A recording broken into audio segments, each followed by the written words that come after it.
Bridget from Crosby Molasses. Welcome to my kitchen. Today we're going to make pad thai with a homemade pad thai sauce. We're going to sweeten it with molasses instead of the usual honey, brown sugar, or white sugar. And you'll see that molasses adds a really great savory kind of sweet that adds extra depth to the flavor of our sauce. And it's a simple sauce. 4 ingredients. We're going to start with 1/4 cup of fish sauce. And we're going to add 2 tablespoons of tamarind paste. So this adds a nice kind of tart flavor. We'll just finish up with the fish sauce. Now the tamarind, 2 tablespoons. And as you'll see, it's a nice kind of creamy paste. And it's good and tart. And it adds a nice kind of body to the sauce. So 2 tablespoons. We'll have 2 tablespoons of rice vinegar.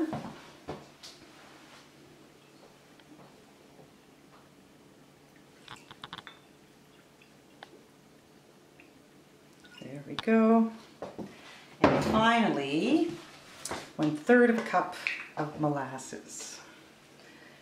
Molasses is a little less sweet than sugar, so it gives a good amount of sweetness, but not too much.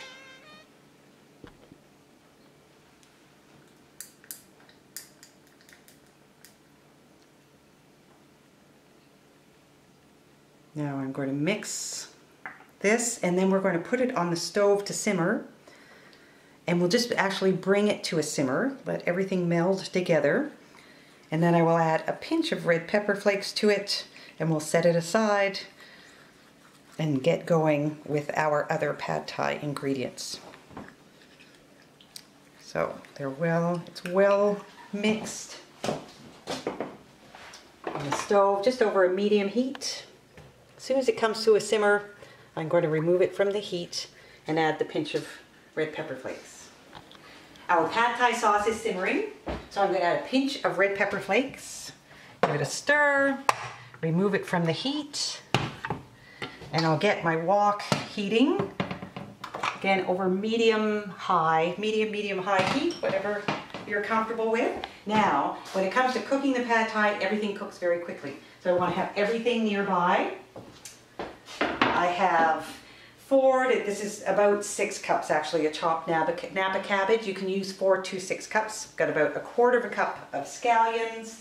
I've got my bean sprouts nearby. I have 3 beaten eggs right here. And I have already cooked my rice noodles. 4 to 6 ounces of fettuccine style rice noodles.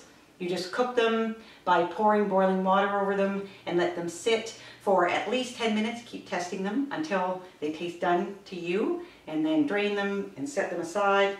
So we are ready to get going. We're going to warm a couple of tablespoons of oil. If you have peanut oil, you can use that. I'm using grapeseed oil. And into that, I'm going to press a clove of garlic.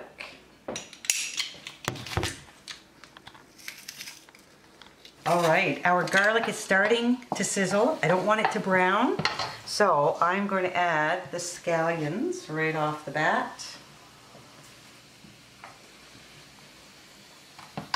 Stir them around a little bit, just until they start to soften.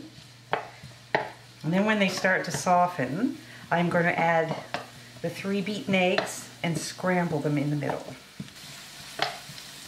All right, the scallions are starting to soften, so I'm just going to make a little space in the middle.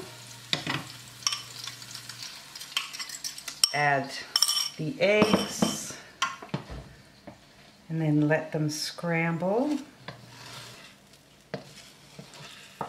All right, now I'm going to add the bean sprouts. You can use about 1.5 cups to 2 cups. And really, it kind of depends on your preference. I like to have lots of vegetables in mine. And now I'm going to add the chopped Napa cabbage. And I'll saute this until the cabbage gets a little wilty until it starts to cook through. We don't want it too crisp. So I think we're just about ready. I'm going to add the sauce.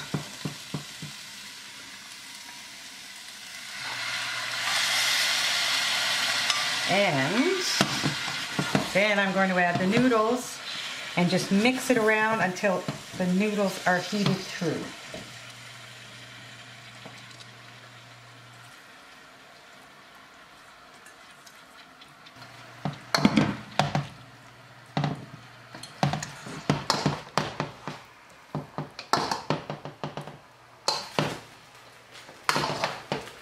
There, it's getting nice and steamy. So while that finishes warming, I'm just going to chop some cilantro to add to it. I'll add about 1/4 cup of cilantro.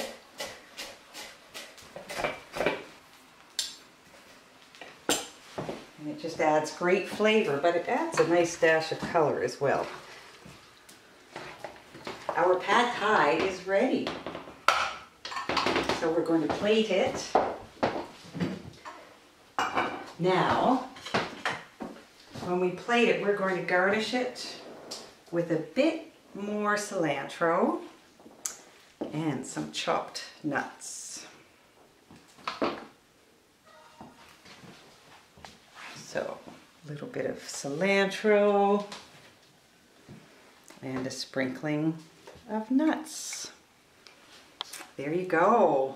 Pad thai, homemade, no takeout. If you like the recipe, visit crosbys.com. Thanks for joining me in my kitchen.